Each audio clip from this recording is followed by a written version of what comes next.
Here we go with round number 1. He looks to soften him up with a solid punch. Blinding haymaker.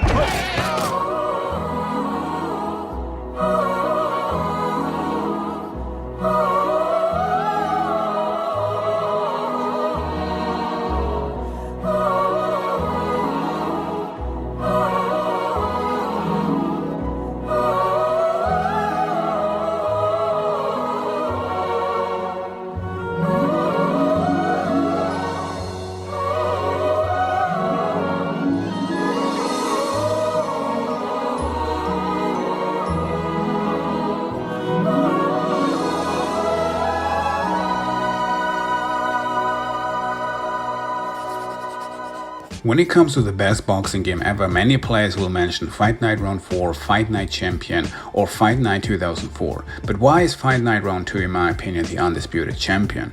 I do understand that people might like 2004 more since it has almost no flaws and plays marvelous, but Fight Night Round 2 has that extra.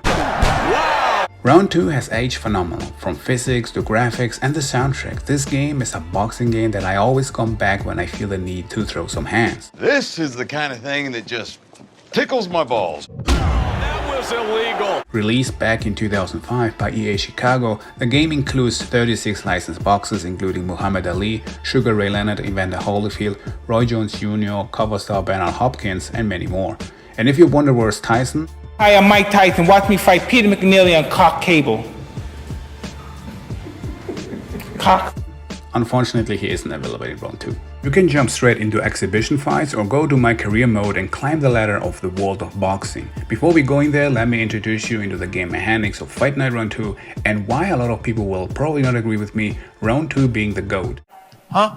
The total punch control, which was already introduced in 2004 and would stay even in the modern era UFC games, doesn't really need much explanation. You can throw standard hooks, uppercuts, jabs with the analog stick. The extra added feature within the total punch control, however, is for many the #1 reason why Fight Night Round 2 shouldn't be considered in the Hall of Fame of boxing games or as a great boxing game at all. But why? By pulling the stick back, your boxer will charge more power into his punch and perform hooks or uppercuts as haymakers.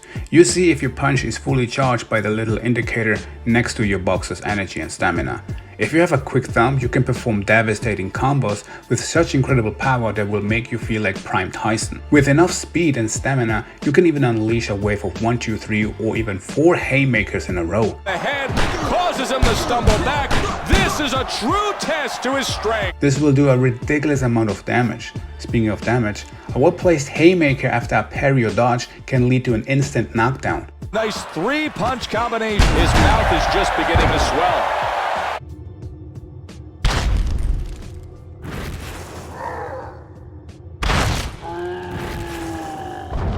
Be aware that haymakers will consume a lot of your boxer's stamina. If you fight against a good defensive boxer, you will be out of gas very quickly if you fight only with haymakers. Not to mention the counter possibilities if you miss those punches.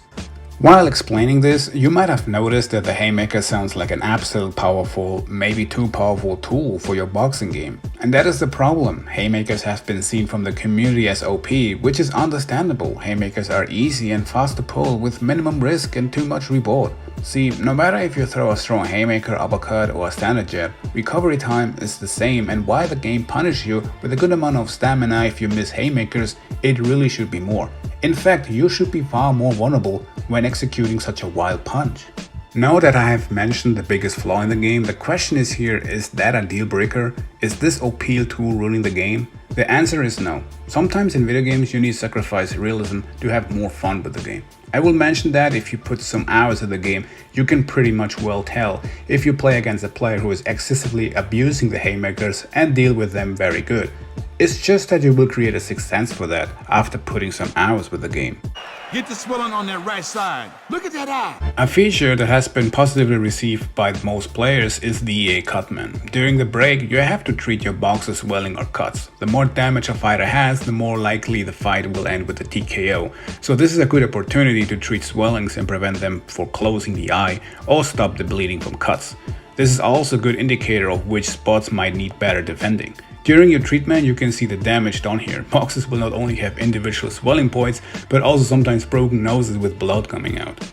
After almost 2 decades, the career mode is one of the most fun boxing career modes I've ever played. You create your boxer with a mean nickname and start your amateur boxing career. You can make him super skinny or super fat. At the end it doesn't matter much because of the boxer's training regimen later. You'll start at the amateurs division first, and after 10 fights you can become the champion in the amateur league before turning pro. However, you can skip the entire amateur career section completely, since the training sessions in between are more tutorial levels to introduce you to the controls of the game. When your boxer becomes a pro, you choose your next opponent and move to the preparation phase before the fight. You can select a few things like getting a specific trainer that helps gaining some attributes easier, or setting a more flashier entrance. This will cost money, but give you a certain bonus during the fight. The most important, however, is training. You prepare your boxer before the fight with a certain training minigame. Heavy Bag will have a fair all-rounder training package, Combo Dummy will focus on your speed and agility, and weightlifting on power and cuts. You're gonna make that punk look real bad, kid, and no one's gonna stand a chance after that.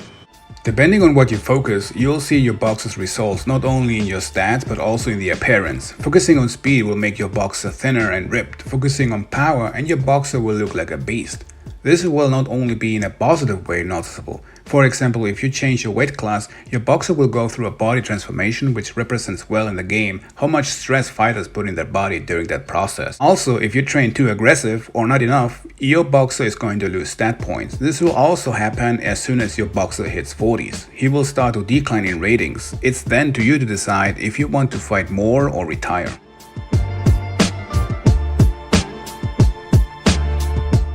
Many details that were fascinating back then, like sweat, blood and hair or body physics, makes this game to this date an absolute timeless classic. No other boxing game gave me that absolute satisfying feeling when knocking down an opponent. The career mode with simple but yet fun minigames is addictive.